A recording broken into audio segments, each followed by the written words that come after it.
कुछ लोग यहां तक गए हैं और कुछ लोग जरा जो हैं नीचे से ऊपर उठे हैं। उन्होंने खैर नबूवत का दावा नहीं किया, लेकिन उनको भी कुछ शौक है अपने स्टेटस से ऊपर अपने आप को मनवाने का। है ये भी खतरनाक फितना, ये भी है, अगरचे उस लेवल का ना सही, लेकिन जिस लेवल पे ये बात कर रहे हैं ये इनके स्टेटस से ऊपर की बात है।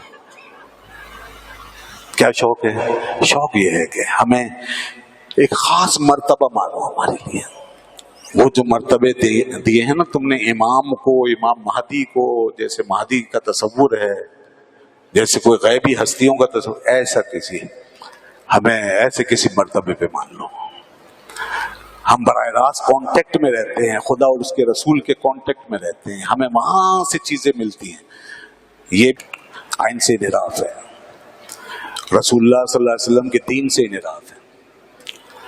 याद रखिए कि कुरान और हदीस के टेक्स्ट को छोड़कर, कुरान और हदीस के फरमूदात को छोड़कर आप कोई एक्स्ट्रा किस्म का रिलेशन और कोई एक्स्ट्रा मारिफत और ताल्लुक की बात कर रहे हैं और वहां कुरान और हदीस को आप अहमियत नहीं दे रहे, तो ये बिल्कुल शरीयत के आइन और दस्तूर के खिलाफ मुखालफत है और उसे निराफ है, और वही हमारे आइन में रिफ्लेक्ट करता है, हमारा आइन भी कहता है। तो इसलिए ऐसी किसी भी दावे को, किसी भी इशारे को कभी नहीं माना जा सकता।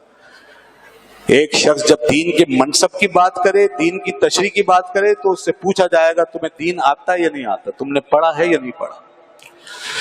यानी अजीब बात है जनाब, दुनिया के किसी शोबे में बताइए ये हमाकत और ये जहालत अगर कहीं होती हो तो मुझे बताइएगा कि एक शख्स दीन के आला तरीन मनसब पे बैठने की कोशिश कर रहा है, यानी वो मनसब जो है ही नहीं किसी के लिए, उसका वो दावा कर रहा है और फिर उस पे साथ ये कह रहा है कि मैं तो भाई पढ़ा लिखा आदमी नहीं, मुझे तो ना कुरान आता है ना हदीस आती। अल्लाह अकबर, मुझे ना कुरान आता, मैंने कहीं नहीं पढ़ा, मेरे पास कोई मदरसे में मैंने नहीं पढ़ा है, मैंने कुछ नहीं पढ़ा, ना मैं हाफिज, ना मैं कारी, ना मैं कुरान का आलिम, मुझे नहीं पढ़ा, अरबी भी नहीं आती, कुछ नहीं आता, लेकिन मुझे अल्लाह के रसूल ने एक मनसब सौंप दिया। अल्लाह, मैंने अल्लाह को तलाश किया है तो मुझे खुदा मिल गया है। दोस्तों, अगर हम जैसे इतनी अकल रखने वाले लोग आज के दौर में इन बातों में चले जाएं तो खुदा की कसम क़यामत के अल्लाह के सामने कोई हुज्जत नहीं होगी आपके पास। ये जितने लोग गुमराह हो रहे हैं ना, इनके पास कोई हुज्जत नहीं होगी। कॉमन सेंस भी कोई चीज होती है क्या? ये इतनी सी बात को, इस जहालत को समझने के लिए भी कोई हाई फाई अकल चाहिए, कोई रॉकेट साइंस चाहिए? एक शख्स बैठ के, एक डॉक्टर अगर बैठ के बात करे भाई मुझे मेडिकल कुछ नहीं आती, मैं तो बस कहीं से और से जानता हूँ, आप उस पर एतमाद कर लें, अपने पेशेंट को उसके हवाले कर लें, सारी दुनिया लानतान करेगी आप पे, क्या बेवकूफ हो गए। कोई भी शोबा ले लें, मैं इसलिए मैंने कहा मुझे दिखाइए कहाँ चलती है लॉजिक, मगर दीन में चल रही है, और कितने लोग बेवकूफ बन जाते। तो एक साहब जो हैं वो कराची में ही यही निकले, अब नमूदार, यहाँ भी नमूदार हो गए, अभी तक तो पंजाब से खबरें आती थी, एक साहब यहाँ नमूदार हो गए, फेडरल बे एरिया में रहते थे और उन्होंने मेहदी सानी होने का दावा कर दिया कि मैं महदी सानी हूं। अब कोई उनसे ये भी नहीं पूछ रहा कि महदी सानी क्या होता है, भाई महदी तो एक ही है, सानी तो बाद में आएगा, पहले तो वो पहला महदी जो है अव्वल वो आएगा, उसके बाद सानी होगा। अव्वल तो सानी है ही कोई नहीं, लेकिन अगर होगा भी तो बाद में ही होगा, सानी का मतलब है दूसरा, तो दूसरा पहले कैसे आ गया? महदी सानी है, और लोग मुरीद हो रहे, और वो बंदा बैठ के खुद लोगों के सामने कह रहा है मैं कोई आलिम वालिम नहीं, मैं तो बिजनेसमैन, मैंने तो दुनिया में कारोबार किया, इधर उधर चक्कर लगाए, क्लाइंट्स ढूंढे हैं, लोगों से राब्ते किए, बस वहीं से मुझे खुदा की तलाश की फिक्र हुई, मैंने खुदा को ढूंढना शुरू किया, खुदा मिल गया मुझे, पता नहीं कहाँ मिला उन्हें खुदा, जापान में मिला, अमेरिका में मिला, यूरोप में मिला, कहाँ मिला, बस दुनिया भर में सैर सपाटा किया, उसके बाद खुदा मिल गया मुझे। और अब मैं चाहता हूँ मदीने जाके वहां से मैं लेता हूँ, ड्यूटियां लेता हूँ, मुझसे हुजूर ने खुद फरमाया, मुझसे हुजूर ने फरमाया, अल्लाह अकबर, अल्लाह ताला माफ फरमाए। क्या हशर होगा ऐसे लोगों का, रसूलुल्लाह का सामना नहीं होगा इनको। मुझसे हुजूर ने फरमाया तुम अपना ओहदा, अपना मनसब जाहिर कर दो, अपने मर्तबे का ऐलान कर दो, अब जरूरत आ गई है बस ये। तो जनाब लोग जो हैं ये रूहानियत के चक्कर में आजकल के दौर में बड़े गुमराह हो जाते हैं। वो देखते हैं सफेद रीश आदमी है, सादा सा, सिंपल सा, ہاتھ میں تصویر پکڑی ہوئی ہے, اللہ اللہ کر رہا ہے, باتیں ایسی عجیب عجیب کر رہا ہے, بس کہتے ہیں بھائی یہی صحیح ہے. اس نے علاج ولاج بھی کر دیا ہوتا ہے, کچھ تعویذ دھاگے, کچھ علاج معالجے ہو جاتے ہیں, کچھ لوگوں کو اتفاق سے فائدہ بھی ہو جاتا ہو. اور شیاطین ایسے لوگوں کے ساتھ قریب آ کے وہ اپنی پھونکے بھی مارتے ہیں نا شیاطین, تو وہ بھی ذرا کام آتے ہیں ایسے لوگ, اس کو ٹھیک کر دو, نکالو اس کو, تاکہ اور لوگوں کا عقیدہ مضبوط ہو جائے. بالکل ایسے لوگوں کے ساتھ شیطانی طاقتیں کھڑی ہو جاتی ہیں فوراً. اور کچھ ایسی چیزیں جو عجیب و غریب ہیں, ایکسٹرا آرڈینری, وہ ظاہر ہونے لگتی ہیں, تو لوگ سمجھتے ہیں بھائی یہ تو پرفیکٹ آدمی ہے. تو میں نے پھر جب یہ واقعہ ہوا, ابھی تو خیر ان کے خلاف احتجاج ہوا, تو انصاف کو, سعید احمد نام ہے ان کا, سعید احمد رضوی وارسی کہلاتے ہیں. سلسلوں سے ضرور جڑیں گے نا, ایسے لوگ بات کریں گے سلسلوں میں جڑ کے, اسی طرح گمراہ کرتے ہیں لوگ, کیونکہ ایک بہت بڑا طبقہ سلسلوں کو مانتا ہے. تو وہ سلسلے کے ذریعے سے وہ اس طرح اپنا روحانی ایک کانٹیکٹ بتاتے ہیں کہ جی میں نے جو سنا, تو اس میں میں نے بہت پہلے اتفاق سے ایک ان کی چیز سامنے آئی تھی, یہ بات تو ابھی واقع ہوئی ہے. تو جو لوگ جاتے تھے ان میں سے کسی نے مجھ سے پوچھا تھا, تو میں نے جب سنا تو میں نے کہا ان کے اندر سے مجھے اسمیل آ رہی ہے, ان کی باتوں سے اسمیل آ رہی ہے.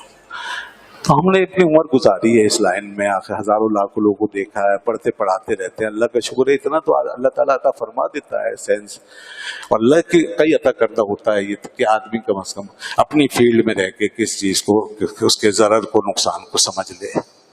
تو وہ اشاروں سے پتہ چل جاتا ہے پھر ایک آدمی کے انداز گفتگو سے, اسے عام آدمی نہیں پہنچتا وہاں تک. تو میں نے کہا ان کی باتوں سے تو اسمیل آ رہی ہے, یہ تو کوئی عجیب عجیب باتیں کر رہے ہیں, یہ تو کوئی ایکسٹرا آرڈینری کوئی کانٹیکٹ بتا رہے ہیں اور کچھ وہاں لے کر جا رہے ہیں. وہی ہوا, اب آ کر کے انہیں مہدی ثانی کا دعویٰ کر دیا, میں مہدی ہو گیا. آگے اور کیا کرنا ہے وہ بھی اب آگے آئے گا, وہ پتہ نہیں, مرتبے تو بڑھتے ہی رہیں گے نا, کوئی مرتبے تو ایسے ہی ایگزامن ہو ہی نہیں سکتے. یہ جتنی باتیں کرتے ہیں نا اس قسم کے لوگ, یہ باتیں ایگزامن نہیں ہو سکتی, کیونکہ اگر ایگزامینیبل باتیں اگر یہ کریں گے, جن کا ایگزام ہو سکتا ہے, جن کو آزمایا جا سکتا ہے, جن کو ٹیسٹ کیا جا سکتا ہے, تو یہ پھنس جائیں گے. البتہ جتنا وہ قرآن و حدیث کی بات کرتے ہیں نا, صاف لگتا ہے کہ اس شخص کو الف بے بھی نہیں پتا, کیونکہ بہت اکھڑے ہوئے انداز میں, بڑے ناتجربہ کار انداز میں حدیثوں کو توڑ مروڑ کے اس کے اندر کچھ اور ایڈ کر, کیونکہ پتہ ہی نہیں ہے, وہ تو سنی سنائی باتیں ہیں, کوئی کہیں سے کان میں پڑ گئی تو اس کو حوالہ دے دیا کہ یہ آیا حدیث. تو ہمیں تو اندازہ ہو جاتا ہے نا کہ اس کا ٹیکسٹ کیا ہے, کیا مضمون ہے, اور یہ شخص کتنے اناڑی پن سے بات کر رہا ہے, اس کو کچھ نہیں پتا.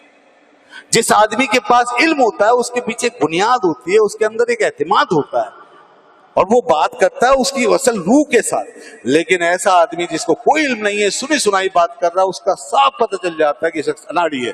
جیسے کوئی زبردستی ڈاکٹر بن جائے تو دوائیوں کے نام آدھے پونے ہی لے گا نا, الٹے سیدھے ہی نام لے گا, عجیب عجیب باتیں کرے گا, نہ مرض کا جانے گا نہ کچھ, بس وہ ایسی جو سنا ہوگا جب بات کرے گا. کوئی بھی میڈیکل سائنس کا اسٹوڈنٹ فوراً اسے پکڑ لے گا, یہ جاہل آدمی ہے, کیونکہ اس کی زبان پہ نام ہی نہیں آ رہے صحیح سے. کوئی بھی اگر کوئی وکیلوں میں جا کے گھس جائے اور بات کرے گا تو ظاہر اس کا اناڑی پن وہاں ظاہر ہو جائے گا. پڑھا لکھا آدمی, اس کی بیس ہوتی ہے. تو یہ اس آدمی کی کوئی بیس نہیں ہے. ان کی گفتگو کا مرکز اور محور صرف ایک بات ہے, میں میرا کانٹیکٹ, میرا تعلق رسول اللہ سے تعلق, مجھے یہ ڈیوٹی مل گئی ہے, مجھے یہ کام مل گیا ہے. اور اللہ اکبر, ہر بات کو وہاں سے اٹھانا اور اپنے اوپر لا کے چسپا کرنا, گویا کہ رسول اللہ صلی اللہ علیہ وسلم اور انبیاء کی جگہ میں اب بیٹھا ہوا ہوں. تو جو کام انہوں نے کیا, جو اللہ نے ان پہ ذمہ داریاں رکھی, اب وہ کام مجھ سے لے رہا ہے, اور زمانہ میرے ہاتھوں میں کچھ ہونے والا. اس طرح کا امپریشن دیا گیا ہے باتوں میں جو میں نے سنی ہے گفتگو. تو یہ تو صاف لگتا ہے کہ ایک آدمی دعویٰ کرے گا, وہ کر دیا دعویٰ. اس لیے بہت لوگ جا رہے ہیں ہمارے یہاں سے, جیسے کراچی کے ہی, اور وہ جا کے مرد و خواتین جا کے اجتماع بیٹھے ہیں اور مرید ہو رہے ہیں, اور بس سلسلہ چل رہا ہے. خبردار بچیے, اپنا دین ایمان بچائیے. ہمارا کام ہے آگاہ کر دینا. اب اس سے زیادہ اور کیا ہو سکتا ہے کہ ایک شخص نے دعویٰ کر. اس سے پہلے ہم سمجھاتے تو لوگ نہیں مانتے, بھائی ایسی کوئی بات تو نہیں ہے نا. اب تو دعویٰ آ گیا, اب کوئی حجت نہیں ہے, اور پکڑ لیا ان کو, پکڑ لیا گیا ہے.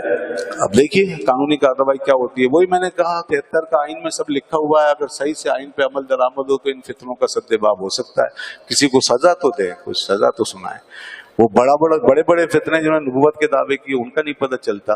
तो अब ये तो छोटे केस हैं अभी, अल्लाह ताला इनको हिदायत दे बहरहाल। और जो लोग वहाँ जा रहे हैं ऐसे लोगों के पास जाते हैं, अल्लाह ताला उनको भी हिदायत दे बहरहाल। एक बात तय है, एक बात अर्ज कर दूं, आप बेशक मैं आपकी आज़ादी के बारे में नहीं कहूँगा कि आप यहाँ ना जाएं, वहाँ जरूर जाइए, सबको देखिए, लेकिन ये कान और आंख खोल के रखिए और अपने अंदर एक जजमेंट रखिए कि एक शख्स सही चल रहा है या नहीं। जहां भी पटरी से कोई उतर जाए उसकी बैत उसके मुंह पे मारे, उसकी अकीदत उसके मुंह पे मारे, बाहर आए और कहें हम अल्लाह के रसूल के गुलाम हैं। अल्लाह के रसूल ने फरमाया ला ताअत लिमखलूक फी मासियतिल खालिक, अल्लाह की नाफरमानी में किसी की इताअत नहीं होती है। बस बात खत्म हो गई। इंशाअल्लाह कभी भी कोई बहका नहीं सकेगा। वाखिर दावाना अल्हम्दुलिल्लाह।